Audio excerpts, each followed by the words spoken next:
Hello America, London calling.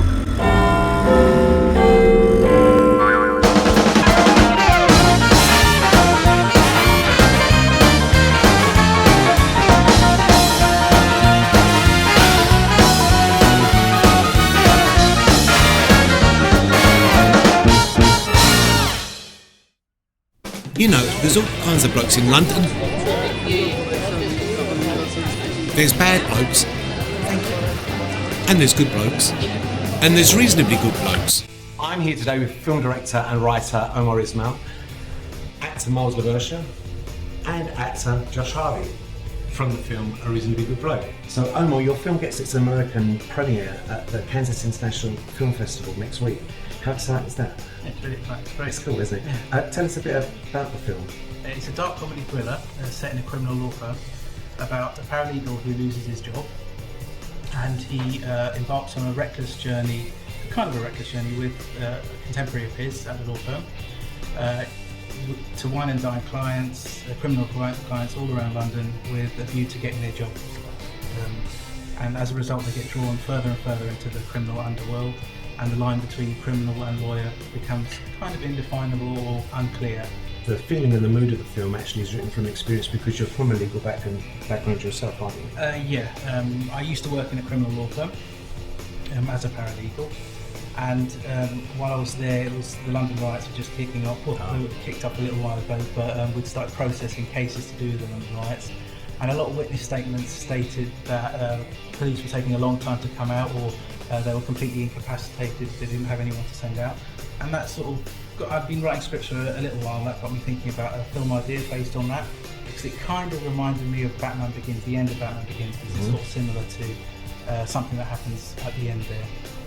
And so I started thinking about supervillains, master criminals, where they come from. Eventually I came up with the idea, something based on how a master criminal reaches his pinnacle, reaches the top. Did you get to deal with a lot of those types of criminals that we actually see in the film? Some of the petty criminals, yeah. It's not really based on my experience.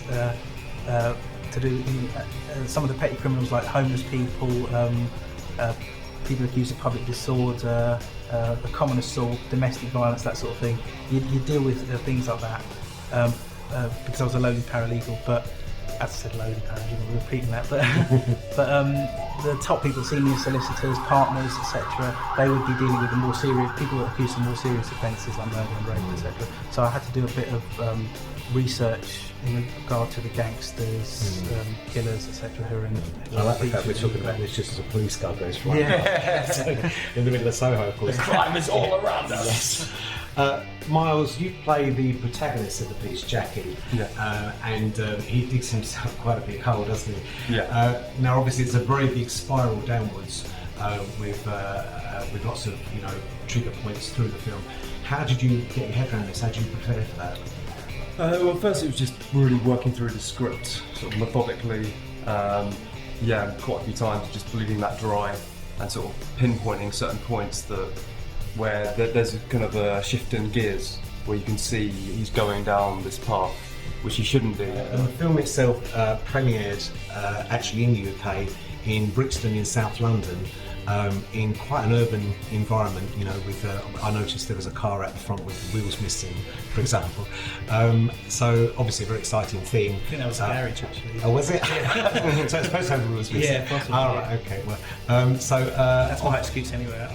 How was the experience for you seeing the film in that environment? Do you think it made it more special than it would have done if it was just in sort of, a cinema on the high street?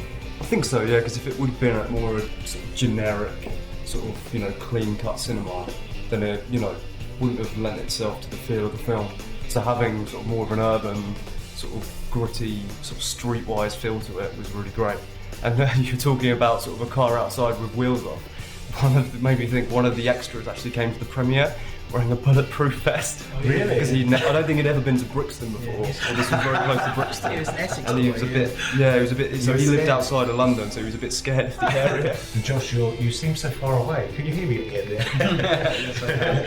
You've got a huge mouth, Jack. Well, Mars was talking about comedy and your character Mick is the sidekick to Jackie.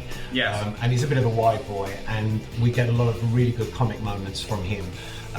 Do you enjoy playing comedy, and how do you integrate comedy into a part as big as that without making it look as though it's sort of slapstick? Mick is an odd one. Of course, he'd be very funny to have in the office. Bantosaurus, the dinosaur of banter. Omar gave us a setting of an improvised nature, which was very, very useful for us to be able to experiment with the characters and the scenarios. And I think dark cannot exist without light. Yes. And the London riots was an extremely violent thing that happened, and it happened for many number of reasons. But an audience always looks for catharsis, or a sense of catharsis. They need a moment of relief. Yes. And I think in some strange way, Mick kind of provides that.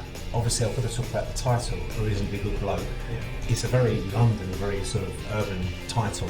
How do you think the American audiences are going to take to that?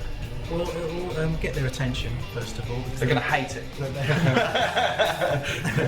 Hopefully not. I mean, they like English films, from what I've heard, but it's mainly period dramas that you hear about. And period dramas tend to get made, like Pride and Prejudice, Downton Abbey. They lap that up, so they really like that sort of stuff.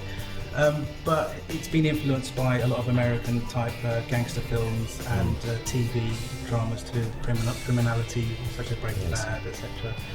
And Miles was amazing. Josh was amazing. Josh was very. They're funny. a great sort of double act almost, aren't they? So, Thanks. Yeah, definitely. Josh's improvisation was excellent. Yeah. Thank you. Miles, did you enjoy improvising with me? Yeah, of course. Did you just threw surprises at you? You did, yeah. Yeah. What's that on your shoulder? Oh, That's what you can look forward to, people. That's it for this week. Back to you in the studio, Xander.